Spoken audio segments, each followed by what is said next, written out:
Okay students, तो previous part में हमने क्या देखा था? Properties of scalar multiplication. मतलब एक मैट्रिक्स में जब हमने एक स्केलर का मल्टीप्लाई किया था तो उसकी प्रॉपर्टीज हमने देख ली थी। उस पर एक एग्जांपल मैंने बताया था कि एक एग्जांपल देता हूं जिससे आपको और क्लियर हो जाएगा। तो ये रहा वो एग्जांपल, ठीक है।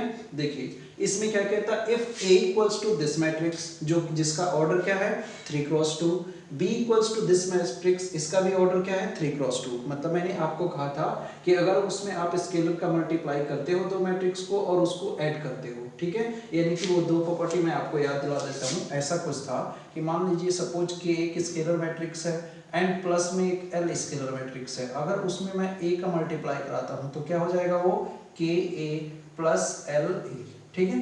तो इसी टाइप का ये एक एग्जांपल है, उसी पे मैं एक एग्जांपल ले रहा हूँ। तो मैंने बोला था दोनों मैट्रिक्स क्या होना चाहिए, सेम ऑर्डर का। तो क्या ये सेम ऑर्डर का है? बिल्कुल है, ठीक है। तो कह रहा है कि फाइंड द मैट्रिक्स X। अब कह रहा है कि X एक कोई मैट्रिक्स है जो कि गिवन नहीं है, हमारे पास A एंड B गिवन है। कह रहा है कि find matrix X such that 2A plus 3X equals to 5B। Okay, अच्छा, तो स्केलर मल्टीप्लिकेशन हम जान चुके हैं। तो दैट मींस अगर हमारे पास A दिया हुआ है तो 2A फाइंड आउट किया जा सकता है, अगर B दिया हुआ है तो 5A फाइंड आउट किया जा सकता है। और इनकी हेल्प से हमें क्या, इस इक्वेशन की हेल्प से क्या फाइंड करना है, X। तो पहले मैं इस इक्वेशन को यहाँ पे लिखता हूँ। क्या है equation? Equation is 2A plus 3X। और इस टाइप के बहुत सारे एग्जांपल्स मिलेंगे आपको, तो ध्यान से देखना इसको। सिमिलर एग्जांपल आपको बहुत सारे मिल जाएंगे आपके बुक में, तो आप देख सकते हो, ठीक है। और टेंशन नहीं लेना है, आपके बुक में अगर बहुत सारे प्रैक्टिस के लिए एग्जांपल नहीं मिलते हैं तो बाद में मैं आपको आर डी शर्मा से भी एंड एनसीईआरटी एग्जाम्पलर से भी क्वेश्चंस कराऊंगा। तो आप एनसीईआरटी एग्जाम्पलर और से तो क्वेश्चन सारे करने ही करने हैं आपको। आप आरडी शर्मा के इंपॉर्टेंट क्वेश्चंस थोड़े से कर लेना, but NCERT and NCERT exemplar board के लिए स्ट्रिक्टली फॉलो करना है, ठीक है। चलिए तो 2A फाइंड आउट करते हैं। 2A means 2 and A matrix में पूरा लिख देता हूं। क्या? 8 4 3 0 -2 6। अच्छा, उसके बाद 3x तो हमें नहीं पता, तो इसको मैं ऐसे ही लिखता हूँ इक्वल्स टू 5b। तो देन 5 एंड b मैट्रिक्स पूरा 2 4 -5 -2 2 एंड 1। अच्छा, कहीं पे कैलकुलेशन में कहीं पे थोड़ा बहुत मिस्टेक हो जाए तो वो संभाल लेना आप, है ना, ठीक है। कमेंट सेक्शन में आप बता सकते हो, ओके। तो हो जाता है कभी कभी कैलकुलेशन मिस्टेक। चलिए इसको सॉल्व करते हैं। तो क्या हो जाएगा, 8 2 जा, यहाँ से करते हैं, 8 2 जा 16, 0 का 2 में मल्टीप्लाई होगा 0, 4 का 2 में होगा 8, 4 का -2 में होगा -4, 3 में होगा 6 एंड 6 में होगा 12, okay. Plus 3x equal to, अब 5 का मल्टीप्लाई कर देते हैं अंदर 10, 5 2 जा 10 लेकिन माइनस के साथ, 5 4 जा 20 एंड 5 2 जा 10 एंड 5 5 जा 25 एंड 5 1 जा 5, ओके। देखो न्यूमेरिकल वैल्यू में कोई प्रॉब्लम तो नहीं है ना। 8 4 3 0 -2 6 2 4 -5, बिल्कुल सही, -2 2 1, ओके। मल्टीप्लाई किया हमने, 8 2 जा 16, 4 2 जा 8, 3 2 जा 6, 0 2 2 जा -4, 6 2 जा 12, ओके। 5 का हमने किया, 5 2 जा 10, 5 2 जा -10, माइनस है तो माइनस आ जाएगा, 4 5 जा 20, 5 2 जा 10, 5 5 जा 25 एंड 5, ओके। अब मैं क्या करता हूँ, 3x को यहीं पे रखते हैं, ठीक है, यहाँ सॉल्व करता हूँ इसको। अब क्या करते हैं, 3x को इधर ही रखता हूँ मैं, और इस पूरे को मैं उधर ट्रांसफर कर देता हूँ। तो क्या मिल जाएगा मुझे मैट्रिक्स में, 10 20 -25 एंड -10 10 5 एंड ये मैट्रिक्स आ जाएगा माइनस में होके कितना, 16 8 6, this one is 0 -4 and 12, okay. कोई प्रॉब्लम नहीं होनी चाहिए। x 3x इक्वल्स टू, पहले सॉल्व कर लेते हैं, उसके बाद 3 को उधर ट्रांसफर करेंगे। कितना हो जाएगा, 10 -16, आप दिखा भी सकते हो, मैं डायरेक्ट कर देता हूँ, जगह की कमी है। 10 -16 कितना हो जाएगा, -6, -10 -0 कितना आएगा, -10, 20 -8 कितना आएगा जी, 12, 10 माइनस माइनस 4 तो देन 14। ओके देखो ना 10 माइनस माइनस 4 तो प्लस 4 हो जाएगा, 10 प्लस 4 14, माइनस 25 माइनस 6 थोड़ा बड़ा आएगा, माइनस 25 माइनस 6 कितना हो जाएगा माइनस का 31।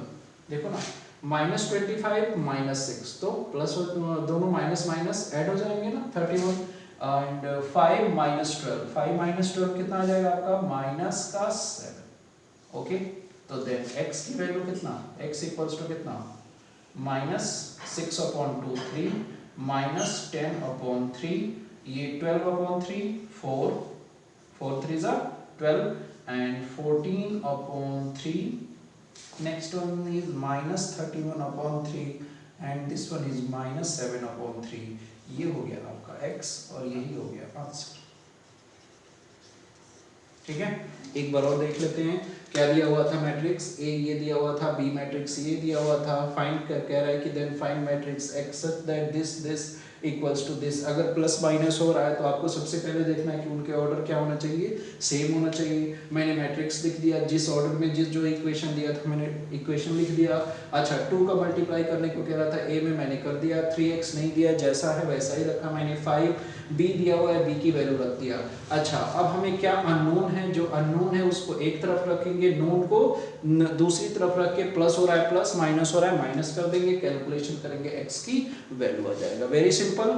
ओके चलते हैं नेक्स्ट आपका मल्टीप्लिकेशन ऑफ मैट्रिसेस, और ये मोस्ट इंपॉर्टेंट है, बहुत ही इंपॉर्टेंट है क्योंकि मोस्ट स्टूडेंट्स को इसमें प्रॉब्लम होता है, या अगर प्रॉब्लम नहीं भी होता है तो वो मल्टीप्लिकेशन बहुत ही स्लो करते हैं, और वो इसलिए क्योंकि कॉन्सेप्ट स्ट्रॉन्ग नहीं होता। ठीक है तो यहाँ पे टाइम वेस्ट होता है क्वेश्चंस को करने में, तो इसलिए आप यहाँ ध्यान से देखिए। पहले किताबी ज्ञान देख लेते हैं कि किताब में भाई क्या दिया हुआ है, क्या उसकी थ्योरी है, उसके बाद मैं अपने तरीके से एग्जाम्पल लेके समझाऊंगा, अच्छे से समझ आएगा। पहले आप इसको समझने की कोशिश कीजिए, 70% भी समझ आ गया दैट्स ओके। ठीक है अभी मैं एग्जाम्पल लेके बिल्कुल 100% समझाऊंगा। डन। देखिए पहले किताबी ज्ञान देख लेते हैं। द प्रोडक्ट ऑफ 2 मैट्रिसेस, अगर 2 मैट्रिक्स का हमने क्या करना है, प्रोडक्ट करना है A एंड B। सपोज कर लीजिए 2 मैट्रिक्स क्या है, एक A है एक B है, इज डिफाइंड, वो तभी डिफाइंड होगा if the number of columns of A, that means एक मैट्रिक्स लिखा है तो उसके number of columns is equal to the number of rows of B।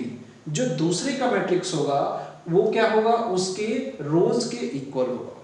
बात आ गई समझ, मतलब पहले मैट्रिक्स का कॉलम दूसरे मैट्रिक्स के रोज के इक्वल होगा। जैसे मैंने मान लिया कि एक A मैट्रिक्स है जो कि क्या है, यही लिख देता हूं M क्रॉस M का है, दूसरा मैट्रिक्स B है जो कि क्या है M क्रॉस P का है। तो देखो यहाँ पे नंबर ऑफ कॉलम्स कितने हैं n, यहाँ पे नंबर ऑफ रोज कितने हैं m, यानी n के बराबर m होना पड़ेगा अगर हमें a b फाइंड आउट करना है तो।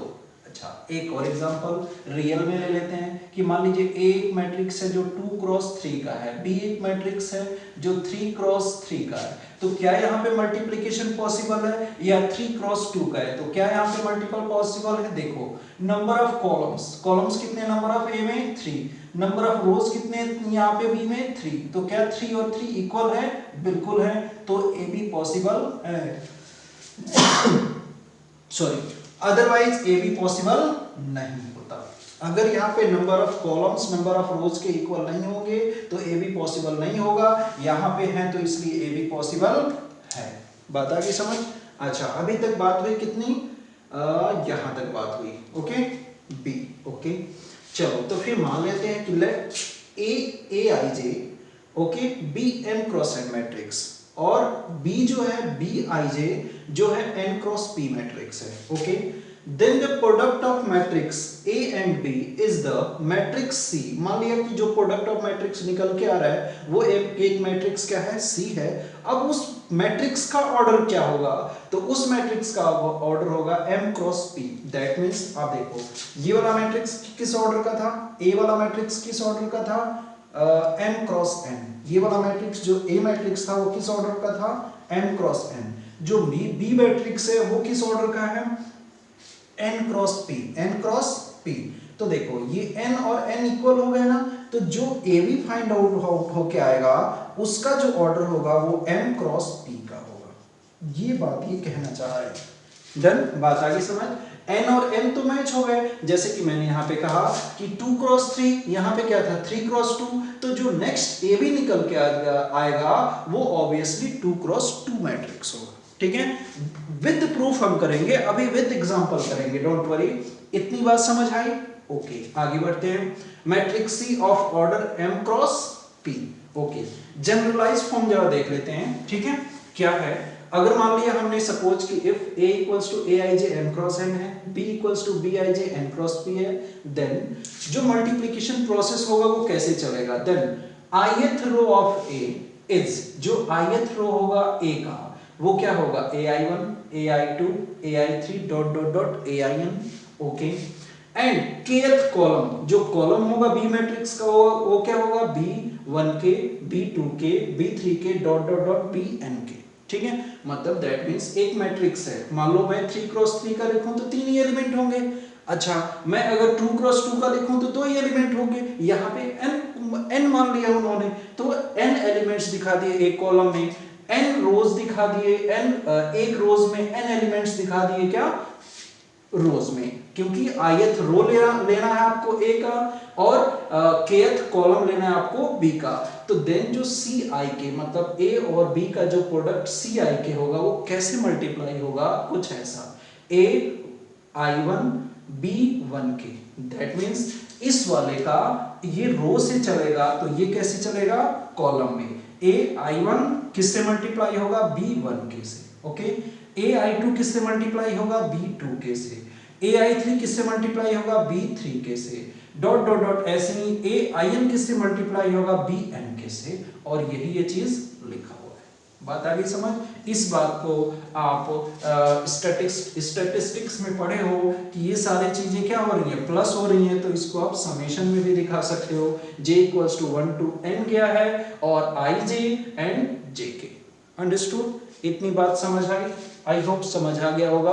ओके, अब हम करेंगे इसको एग्जांपल के थ्रू कि भाई अगर हमने मल्टीप्लाई सीखना है, ठीक है, ये तो हमने थ्योरी पढ़ ली जी, मल्टीप्लाई एक्चुअल में होगा कैसे? तो चलो मैं एक एग्जांपल लेता हूँ, रैंडम कोई भी एग्जांपल ले लेता हूँ, आपके बुक से भी लेंगे एग्जांपल, मैं अभी रैंडमली कोई भी एक एग्जांपल ले लेता हूँ। ठीक है, चलिए मैंने एक एग्जांपल लिया सॉरी, a इक्वल्स टू, एक मैट्रिक्स में लिख रहा हूँ 2 3 4 5 6 7, चलो ये लिख दिया मैंने। डन। ऑर्डर अगर मैं लिखना चाहूँ इसका तो ऑर्डर क्या है? मैं इस मैट्रिक्स का अगर ऑर्डर लिखना चाहूँ तो किस ऑर्डर का है ये मैट्रिक्स? कितने रो हैं? 2 रो एंड कितने कॉलम हैं? 3। डन।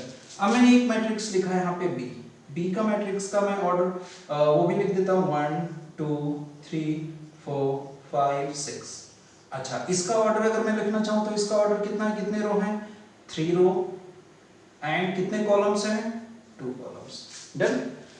अब एक सिंपल सी कहानी ये जानो, मैंने क्या कहा कि इस मैट्रिक्स का नंबर ऑफ कॉलम इस मैट्रिक्स के नंबर ऑफ रोज के इक्वल होना चाहिए। मैंने ये कहा कि number of columns of A equal to number of rows in B.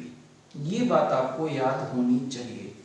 Done, ये बात आपको याद होनी चाहिए अगर हमने ए बी का प्रोडक्ट निकालना है तो। अच्छा जी, अब मान लो सपोज मैं भूल गया, चलो इन केस मैं भूल गया तो कैसे करेंगे सर?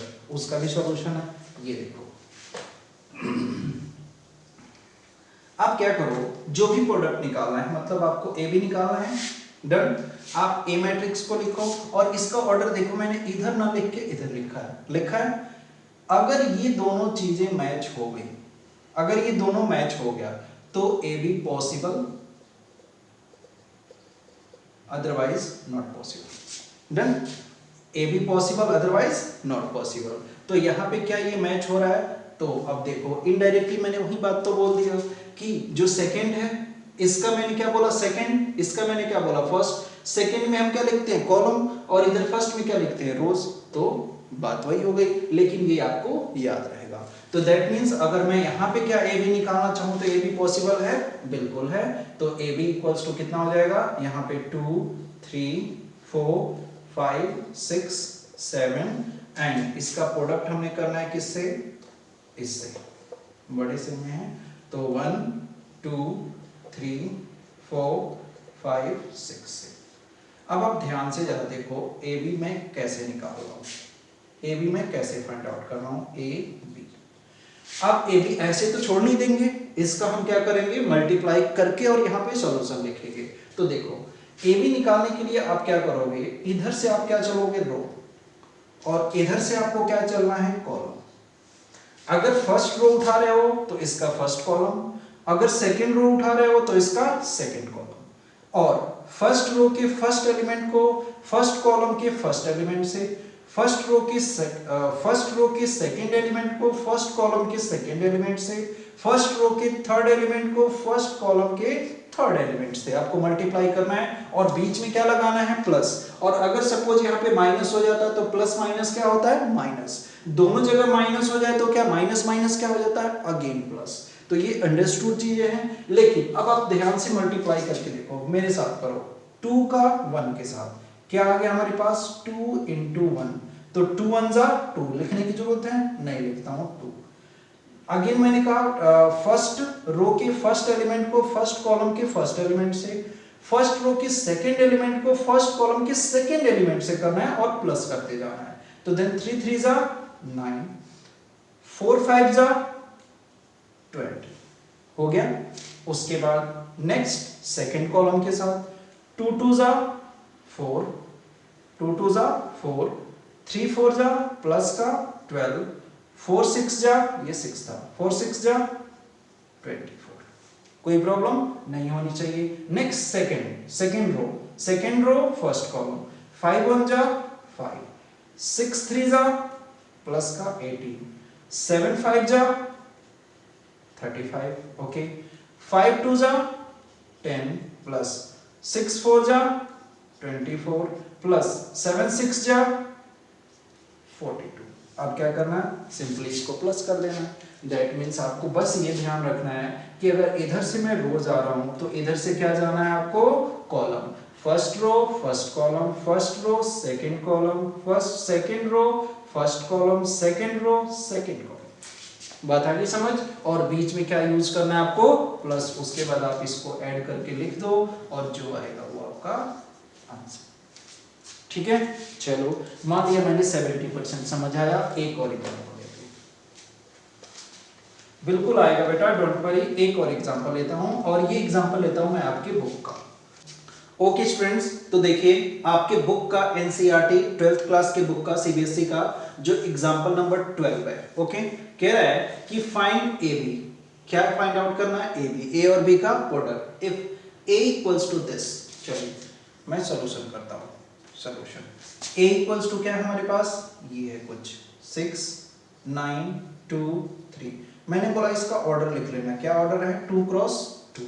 नाउ बी एक मैट्रिक्स है, वो कुछ ऐसा है 2 6 0 7 9 8। ओके, इसका ऑर्डर क्या है, मैंने बोला वो इस इधर लिख लो। ऑर्डर क्या है, 2 क्रॉस और कॉलम कितने हैं, 3। आप देखो क्या ये मैच हो रहा है, हो रहा है। यानी कि आप ये भी दिखा सकते हो कि number of rows equals to number of columns. ठीक है, अच्छा sorry, number of column equals to number of rows. Match हो गया, तो दैट मींस मल्टीप्लिकेशन पॉसिबल है या नहीं है। तो क्या लिखेंगे, ए बी इक्वल्स टू, फिर से वही बात, 6 9 2 3। अगेन इसमें हमने मल्टीप्लाई करना है किसका, 2, थोड़ा सा मैं इसको हटा रहा हूँ, यहाँ लिख देता हूँ 2 क्रॉस 2, और ये हो गया 2 क्रॉस 3, और ये आपका मैच हो रहा है। ओके, मल्टीप्लिकेशन में 2 6 0, ये हो गया 7 9 8। डन। अब हमें क्या करना है, प्रोडक्ट में क्या बताया मैंने, ये ऐसे चलेगा रोज, तो ये कैसे चलेगा, ऐसे कॉलम। ठीक है, मल्टीप्लाई करते हैं। A B equal to, matrix बनाया 6 से 2 6 जा 12, ये रो ये कॉलम, फिर 9 का 7 से प्लस 9 7 जा 63, फिर 6 का 6 से 6 6 जा 36, 9 का 9 से प्लस का 81, ओके। अगेन 6 का 0 से 0, 9 का 8 से 9 8 जा 72, 2 का 2 से 2 2 जा 4, 3 का 7 से 7 3 जा 21, अगेन 2 का 6 से 2 6 जा 12, फिर 9 का 3 से 9 3 जा 27, 3 का 0 से 0, 3 का 8 से 8 3 जा 24। अब क्या करना है आपको, इसको प्लस कर देना है। कितना आएगा भाई, 3 2 5 एंड 6 1 7, ये वाला कितना आ जाएगा 7 एंड 8 3 11, ये कितना आ जाएगा, 0 में 72 ऐड होगा 72, ये कितना आ जाएगा 25, this one is 7 2 9 and 2 1 3 and this one is 24। ये हो गया आपका आंसर। आई होप अब मल्टीप्लिकेशन सबको क्लियर हो गया होगा, ठीक है।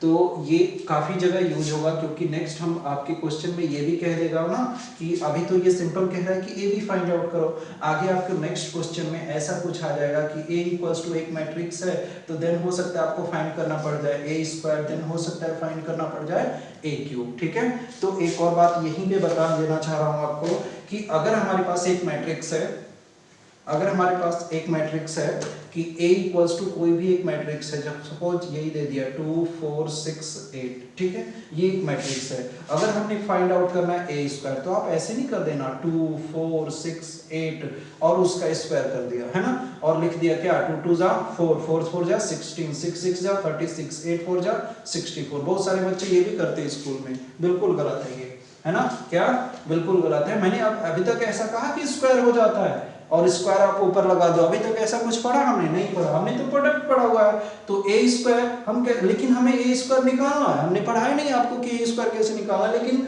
We can find out A square. तो ए स्क्वायर को आप दूसरे तरीके से भी तो लिख सकते हो, ए स्क्वायर इक्वल्स टू क्या, ए इंटू ए, डन। तो a इंटू ए मीन्स क्या, इसका मल्टीप्लीकेशन इसी में 6 8, तो फिर से वो रूल फॉलो होगा this one and this one, यानी कि ऐसे रो तो ऐसे कॉलम। और यहाँ पे देखो ये क्या है 2 क्रॉस 2 और ये भी क्या है 2 क्रॉस 2, तो ये मैच हो रहा है ना, number of column equals to number of rows, तो मल्टीप्लीकेशन पॉसिबल है, तो आप ऐसे निकालोगे। वहीं से अगर a क्यूब आ गया तो उसका पहले a स्क्वायर निकालोगे, फिर उस a स्क्वायर का a में मल्टीप्लाई करोगे, तो देन आपका निकल के आ जाएगा a क्यूब। बात आई समझ, ओके। चलिए ओके स्टूडेंट्स, कुछ नोट्स हैं वो आप देख लो मल्टीप्लिकेशन के बेस पे, ठीक है। जो मल्टीप्लिकेशन ऑफ टू मैट्रिसेस हमने पढ़ा उस पे क्या है कि दो नोट हैं, ठीक है। अगर हमारे पास सपोज मैंने मैट्रिक्स ए और बी का मल्टीप्लाई कर दिया और वो डिफाइंड, हमने देखा कि उसके नंबर ऑफ कॉलम्स उसके नंबर ऑफ ए का नंबर ऑफ कॉलम बी के नंबर ऑफ रोज के बराबर है, तो ये जरूरी नहीं है कि अगर हम बी ए भी फाइंड करें तो वो भी डिफाइंड हो जाए, हो भी सकता है नहीं भी हो सकता है। जैसे कि मान लो एक ए मैट्रिक्स है मेरे पास 2 क्रॉस 3 का और बी मैट्रिक्स है मेरे पास 3 क्रॉस 2 का, तो देखो यहाँ पे 3 और 3 तो मैच हो गया, ठीक। लेकिन अगर मैं यही कह दूं बी ए, तो बी मैं पहले लिखूंगा 3 क्रॉस 2 और ये क्या लिखूंगा ए बाद में लिखूंगा, और ये क्या है 2 क्रॉस क्या है 2 क्रॉस 3, तो यहाँ पे देखो 2 और 2 फिर से मैच हो गया और ये पॉसिबल है, डन। यानी कि यहाँ पे ए भी पॉसिबल है और बी ए भी पॉसिबल है। अच्छा ठीक है, अब मैं एक और मैट्रिक्स लिख रहा हूँ, सपोज ए एक मैट्रिक्स लिखा जिसका ऑर्डर है 2 क्रॉस 3 और बी एक मैट्रिक्स लिखा जिसका ऑर्डर कितना है 3 क्रॉस 3 है, डन, ठीक है। तो देखो अब यहाँ पे आपका क्या ए भी पॉसिबल है, बट अगर मैं बी ए लिखूं तो बी मैं पहले लिखूंगा तो देन 3 क्रॉस 3 और ए बाद में लिखूंगा तो वो क्या लिखूंगा ए का 2 क्रॉस 3। तो अब देखो यहाँ पे 3 और यहाँ पे 2, यानी कि नंबर ऑफ कॉलम कितना है 3 और नंबर ऑफ रोज कितना आ गया 2, तो क्या बी ए पॉसिबल है। तो नीड नॉट बी डिफाइंड, हो भी सकता है नहीं भी हो सकता है, ओके। लेकिन अगर मुझे चाहिए कि हर हाल में जहां पे ए भी हो वहां पे बी ए भी हो, तो आपको दोनों मैट्रिक्स क्या होना पड़ेगा स्क्वायर मैट्रिक्स। अगर दोनों मैट्रिक्स स्क्वायर मैट्रिक्स है, स्क्वायर मैट्रिक्स है तो दोनों का ऑर्डर कितना होगा, सेम होगा।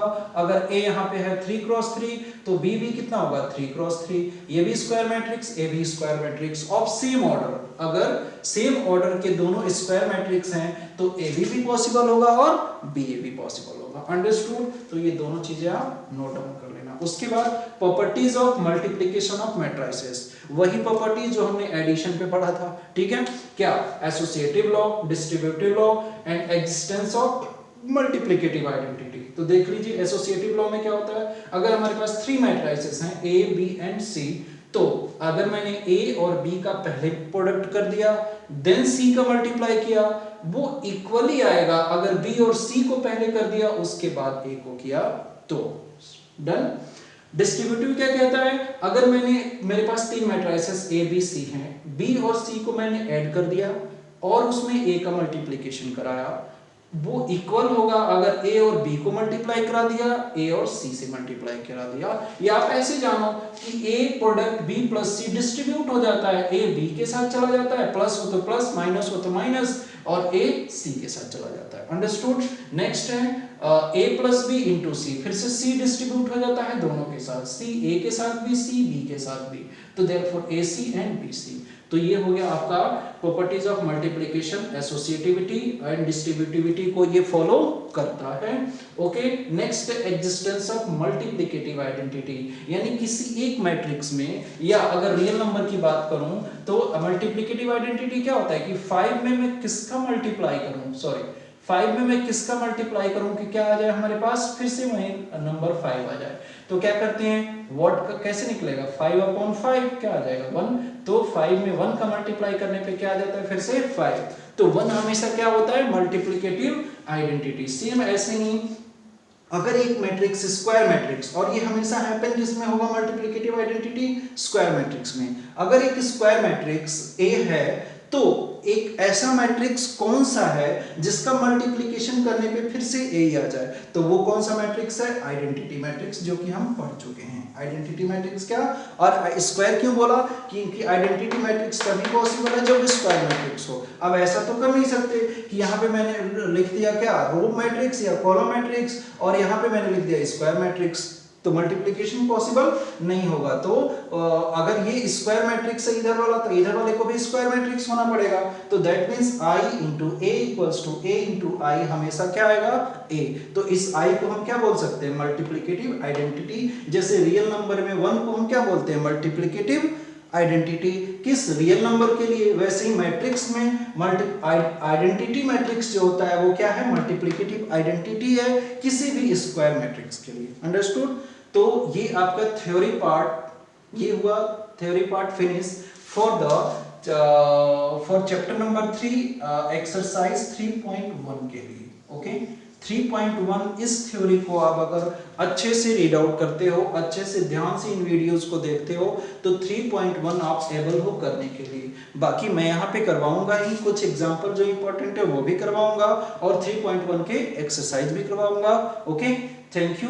एंड अगर आपको थोड़ा बहुत हेल्प मिल रहा है तो अपने फ्रेंड्स एंड फैमिली के साथ भी शेयर कीजिए, ताकि बाकी बच्चों को भी या आपके फ्रेंड्स को भी इसका बेनिफिट मिल सके। Thank you so much. Next 3.1 exercise next video में देखेंगे। ओके।